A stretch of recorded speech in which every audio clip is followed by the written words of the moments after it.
I would like a Malibu or a sports car. So you're trying to be at $367 a month? Yeah, I just gave up, to be honest. I didn't think I was going to be able to get approved. We do have customers with challenge credit. I mean, was it the down payment that was the issue? Is it the credit? I provided all the information, so it seems like it's not going to work. I'm looking at your thing right now. I don't see a trade-in. There's nothing in here. It just says that you just inquired about a Dodge Charger. I'm just not sure what is it you're trying to do. I'm looking for my payments to be like around $367. I have a 2014 trade-in. Okay. That I only have like $3,000 left to pay it on it. Okay. The amount is like $191. Now, does it have to be this Charger, or are you open to the vehicles, or this is what you're wanting to get? I would like a Malibu or a sports car. So you're trying to be at $367 a month? Yeah, that's what I can afford at this moment. That's what I'm paying on my current one. So in order to get you to that payment, this Charger probably wouldn't be the best option for you just because of the price. Now, if you're looking to achieve a $300 payment, I suggest finding a cheap unit that we have. Now, if you're able to come up in budget just a little bit, we can probably find you some options. You'll probably have to finance a vehicle probably less than $15,000. I can definitely put something together. If you can you send me your trade info just so I can plug it in? I'm pretty sure we can probably give you as much as possible for it. Okay. All right. Thank you, madam. I'll talk to you soon, okay? Good, thank you. Yes, ma'am. You're welcome.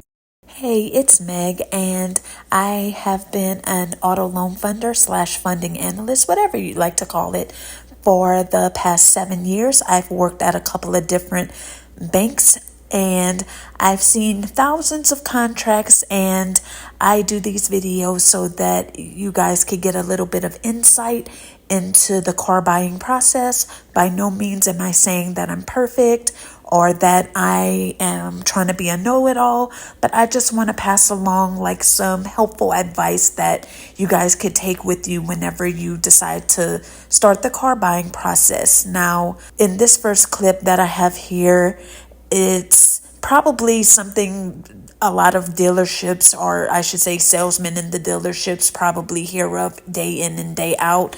Someone who is trying to stay within a certain payment, and they have slightly unrealistic expectations on what they can get. Now, if I could say anything to this customer, to this lady that was on the phone, I would personally tell her to just pay off the car. If she has $3,000 left, I would advise her to pay this off and just keep it until she cannot drive it anymore, or at least until she can afford to either put more money down or she can have a higher payment. Now, granted, it's, most people would want their payment to be as low as possible, but if she's aiming to get a Dodge Charger for $367 a month, that's definitely not happening, and the salesman did tell her that, so that's good. Because sometimes you want to let them know up front, like, hey, like, it's not going to be able to happen. Like, you're going to have to come down in the sales price of the car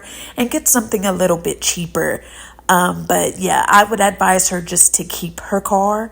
Now, to me, just from what it sounds like, the car that she would possibly be trading in, she didn't say the make or the model, but a 2014 with almost 200,000 miles and still $3,000 left to pay on it, she would technically be upside down in that car.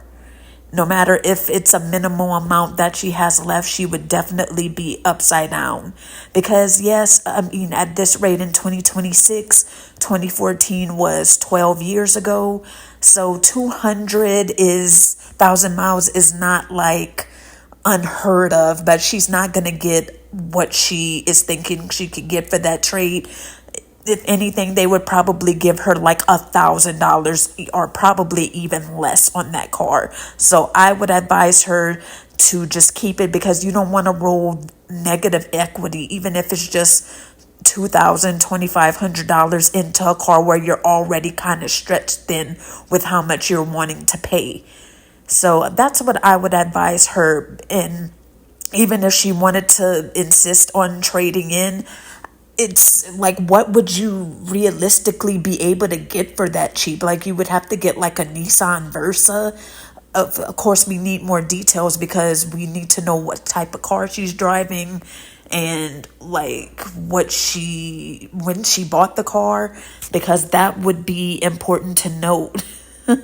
And we would need to know like what her credit is at as well, because if she has not so great credit, then you're going to be also including a whole bunch of finance charge on top of that. So if I were her, I would tell this customer to wait. If it were me, I would tell her to just pay off the car and try to get everything else together to where at least she won't have to worry about rolling in negative equity. If she wants to go trade it in the day she pays it off, that's fine, but she'll only get like $1,000 or probably even less.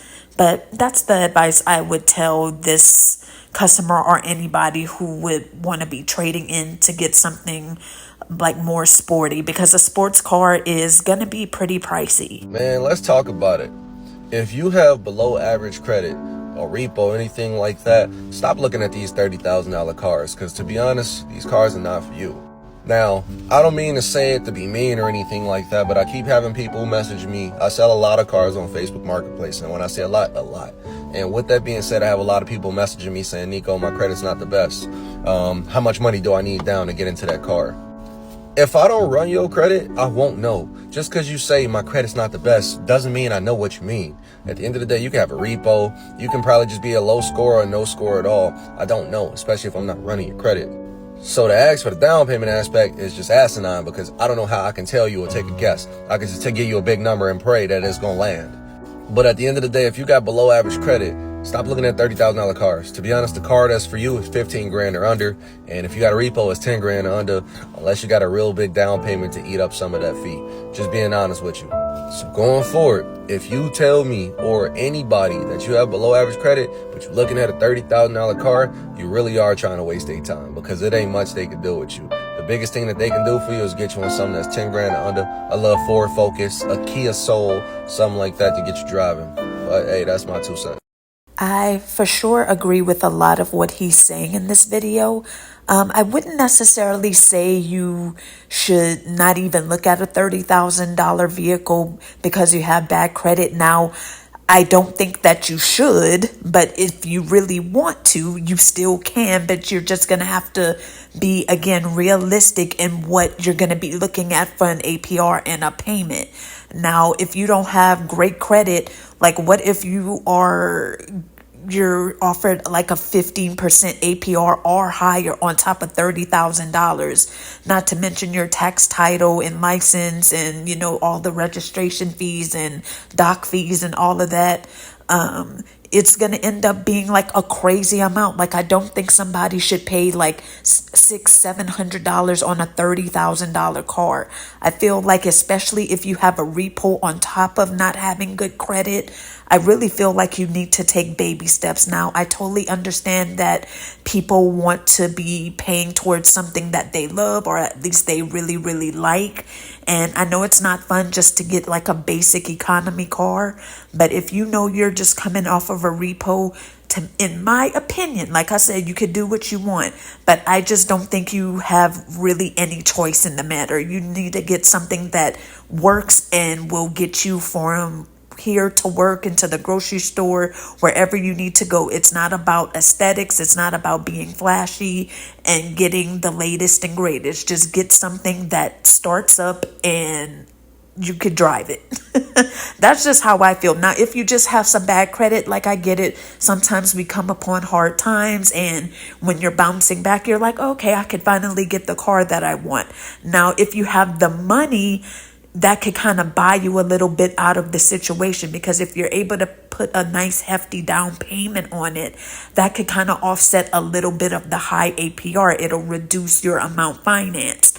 So it all just really depends on your situation. But I would say if you have all of that stacked on top of each other, the repo and bad credit, I would not advise you to look at a $30,000. So I ultimately agree, but in certain circumstances, I wouldn't say that you absolutely shouldn't. And he's right. Like, until you run a credit app, they have no idea what they're looking at in your credit score. Sometimes you think like, oh, a 605, that's horrible. I mean, it's not great credit, but sometimes they could work with that. But as I mentioned, you're going to just have to be realistic in what you're expecting, especially if you're going to want to push the boundary and try to get that $30,000 plus car. Sometimes people do waste time. It's true, but just know what you're getting into. In my opinion, when you have like a lot of things stacked up against you, just get a car that will get you to point A and point B. And, eventually you could work towards getting what you want. It's all about taking baby steps. And when y'all talking about people having car notes, I want you to know that most people don't wake up like, hey, let me plummet myself into debt. Right? The reality is that it's much easier to come up with $1,500 to $2,000 for a down payment than it is to come up with $10,000. Yes, I said $10,000 because this is not 10 years ago. You need at least $10,000 to buy a decent cash car that doesn't need a whole bunch of work. The days that you could spend $3,500, $4,500, even $5,500 or $5,000 on a decent car that lasted is gone. Everything has gone up. I literally seen somebody selling a 2015 for $8,000, a 10-year-old car. You want to know? I had two 10-year-old cars, right? In 2012, I got a 2002 Ford Taurus, and that was $2,500. 2014, I got a 2004 Taurus, and that was $3,500. It ain't the same, y'all. Yes, I definitely do not hear people talking about this enough. Now, of course, some people have outrageous payments, but that does not mean that every car payment is a bad payment. Some people need it. And like she said, it's much easier to put like $1,000 to a couple thousand down just to get you something that, that's a little bit more reliable, because a lot of the times in these little cash car lots, they are asking for crazy prices for cars that are pushing almost 15 years old. I remember seeing a video, I don't remember where, I want to say it was YouTube, here on YouTube, and they were trying to sell like cars from like 2012 and 2013 for like $7,500, $8,000 and $9,000. So it's true. It's really, you're kind of pushing it to even get like a reliable cash car for 10,000, depending on where you at. I think you can make it work with 10 grand, but it's really true. They are coming, like the prices are coming up on these older cars, and I really do not recommend you buying a 2015, like in her example, for $8,000 right now. Because, for example, I could use my personal car buying just for an example in this. Like when I bought my 2015 car in 2018, my amount finance was like $8,000. I think the original price was like maybe 10 and some change, and I had like an old trade in which I lucked out with that. They gave me a couple grand and the transmission went out. I don't know how that happened, but yeah, I got that, and my amount finance was like $8,800. So to do that now, where it's 11 years later from the model year of the car, I do not recommend you doing that. And most likely it's going to be high mileage. I do not recommend anybody making a deal like that. Now, I can maybe understand, okay, if you have like a 2020 and it has like a decent amount of mileage, okay, but it's probably not going to be that cheap. But I would advise you, if that's what you're finding, just go ahead and buy a newer car. If you can make the investment in it and it won't make a financial burden on you, just get the newer car. It doesn't have to be a 2025 or 24. Like you could probably find like a 2019, 2020 and maybe make a little down payment on it and have a fair payment. But yeah, like she said in the beginning, it's like some people need car payments. We all need to go to work, right? I mean, not everyone's able to work at home. So let's not come down too hard on people who have car payments, because everything is just getting expensive out there. I kind of feel like every part of the auto industry is getting hip to the game because they know people are buying it, because they have the people that are anti new car that will go and buy cash cars, and people are just buying these cars with almost 200,000 miles on it for $5,000 and $6,000 and $7,000, which to me is crazy. First of all, in my personal opinion, I don't care if it's a Honda, Toyota, I don't recommend anybody buying a car with 100 something thousand miles. Now, of course, there's exceptions to every rule. You know, it might work out for you, and that's great. But to me, I just don't see, unless you get it for like $1,000 and you are desperate, then I can maybe see. But I would just say, just do what you can to get as new of a car as you possibly can, just to avoid like these expensive cash car lots. Hi, sir. What do you think about the Lamborghini? I like it. No. Oh, Football. Yeah. all right. What do you think about it? I like it. It's nice. It's nice, vibrant. Wow, look at them big old brake calipers. Look at these big rope. You know what? I want this. I know it's fast. I know it's sexy. $500 a month. Sir, this is a Lamborghini. All right. $501 a month. Yeah, I'm sure that somebody probably really did come into their dealership trying to get a $500 payment on that nice looking car. But I'm assuming that isn't a brand new one, but I guess a used one would maybe go for $250. I definitely do not have the range and what the Lamborghini Urus goes for, but I know it's a pretty penny. Just think, I mean, it's hard to get a $500 payment on like a Toyota Camry. Imagine trying to negotiate it for that. I mean, that I don't even think they would entertain you really, for real. They might like play into your delusion a little bit just to humor you, but they would definitely try to talk you into another car. But yeah, sometimes when y'all come in there, not saying y'all as literally y'all, but just y'all in general. But when some of these people walk in with like unrealistic payments and demands like that, that's how you look to some of these salesmen. And I mean, it's all tongue in cheek in a way, as long as you're not being disrespectful. Yeah, that's why I wanted to make this video. It's just for you to go into a dealership with realistic expectations, because it saves you time, it saves them time, and you know, it gets you to where you want to be. Like, you want to go into a dealership and get the car, right? You don't want to walk in thinking like the first lady you could get a Dodge Charger for $367. Always just do your due diligence before you go in. It'll save you a whole lot of trouble. Trust me.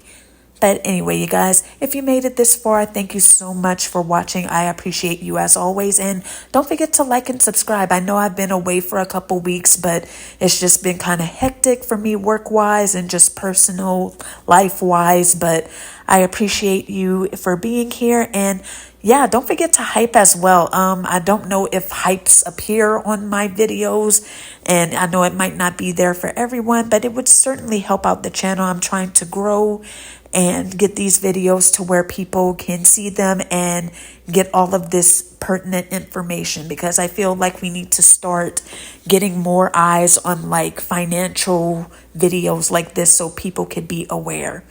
But anyway, you guys, that's all I have, and I'm going to see you guys in the next video. Bye. See you later.